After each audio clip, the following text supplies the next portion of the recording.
Shalom, sahabat STMJ. Berjumpa kembali dengan saya Petrus Slamet Supriyadi dari Paroki Santo Paulus Wonosobo. Edisi Kamis 5 Oktober 2023. Bacaan hari ini diambil dari Injil Lukas bab 10 ayat 1 sampai 12. Saya terkesan dengan ayat yang ketiga.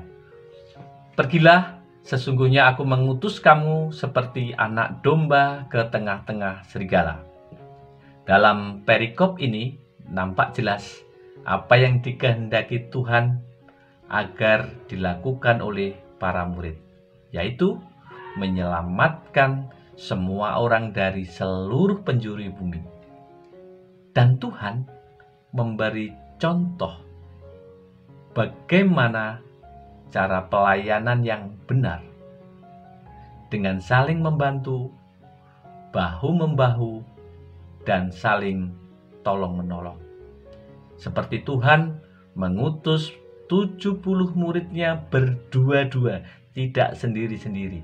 Ditegaskan pula untuk menjadi pewarta tidaklah mudah. Digambarkan oleh Yesus seperti anak domba masuk ke kandang serigala.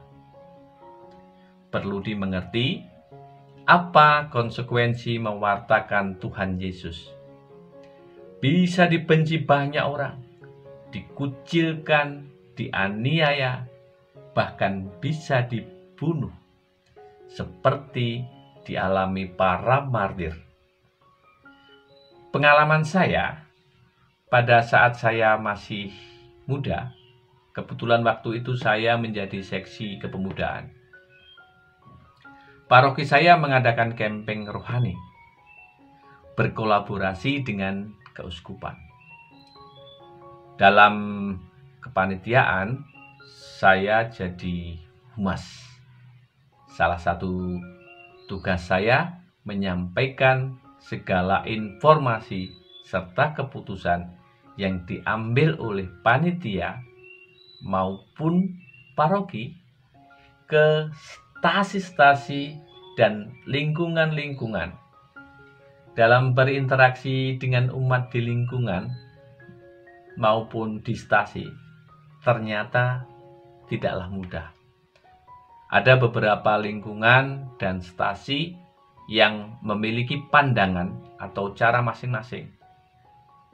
Waktu itu, panitia camping rohani dengan disetujui Romo Paroki memutuskan minta donasi ke umat dan dikoordinir setiap stasi dan lingkungan masing-masing. Donasi berupa bahan mentah dengan pembagian yang sudah ditentukan oleh panitia. Ada yang dapat jatah beras, ada yang dapat jatah gula, ada yang ketela, ada yang bumbu dapur, ada yang ayam kampung, sayuran, dan lain-lain. Semuanya bersifat sukarela dan tidak memaksa. Tujuannya agar umat ikut bertanggung jawab dalam mendampingi orang muda.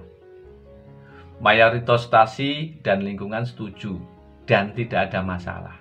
Tetapi ada beberapa yang miskomunikasi.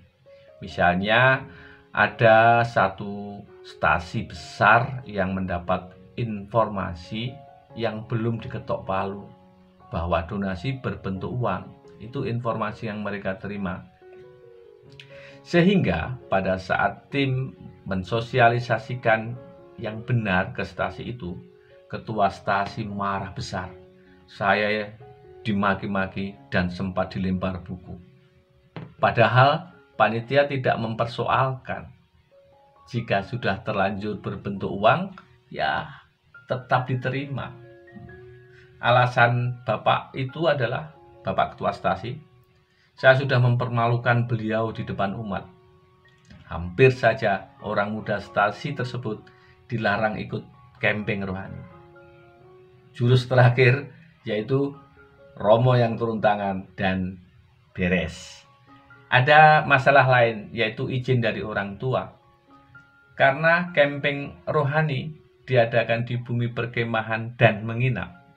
Banyak orang muda yang perempuan tidak diizinkan. Nah, ini bermasalah. Karena jika satu tidak diizinkan, maka yang lainnya bisa tidak diizinkan pula dan pesertanya menjadi sangat sedikit. Juga diri saya sendiri dibicarakan banyak orang. Sok sibuk lah, sok jadi orang penting, sok pintar, sok rohaniwan. Pokoknya masih banyak sok-sok yang lainnya yang membuat saya nyaris tidak kuat menghadapi masalah-masalah ini, terlebih cibiran dari orang-orang. Wah, hampir-hampir saya angkat tangan. Masalah lainnya dari dalam, yaitu panitia berjalan sendiri-sendiri, terutama di bidang acara. Sampai-sampai mereka berkelahi fisik, adu jotos, dan akhirnya mereka mutung. Saya dan beberapa teman susah payah mendamaikan mereka.